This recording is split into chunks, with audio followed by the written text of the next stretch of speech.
100 days मालिकेच्या भागामध्ये आपण पाहिलं होतं की शरद राणीला सांगतो आपल्याला संगीता व तिवारीवर लक्ष द्यायला हवं. आता या भागामध्ये राणी विचार करत असते. अजय घरी जात असताना नेहा त्याला फोन करून आपल्या घरी बोलवते.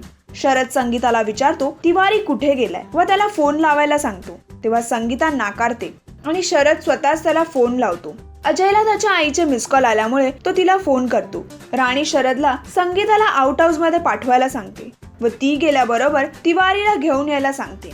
अजय नेहाच्या घरी येतो. त्याचे आई बाबा त्याला साखरपुड्याचं कसं आणि काय करायचं हे विचारतात. तेव्हा अजय गप्प असतो. शरद संगीताला आउट हाऊस मध्ये जायला सांगतो. नेहाच्या आई बाबा अजयला साखरपुड्याचं पुन्हा विचारतात. तेव्हा तो आपल्या आईच्या तब्येतीबद्दल त्यांना सांगतो. शरद तिवारीला राणीकडे घेऊन येतो. तिवारी स्वतः कबूल करतो मी मीराला भेटायला गेलो होतो. तेव्हा राणी त्याला कानाखाली मारते व त्याच्याकडून सर्व माहिती काढते. त्याला सांगते मी सांगितल्याशिवाय घराबाहेर निघायचं नाही. आता पुढे काय होणार हे जाणून घेण्यासाठी पाहत रहा मराठी कट्टा. मराठी सिनेसृष्टीच्या ताज्या अपडेट्स व गॉसिपसाठी आमच्या चॅनलला सबस्क्राईब करायला विसरू नका.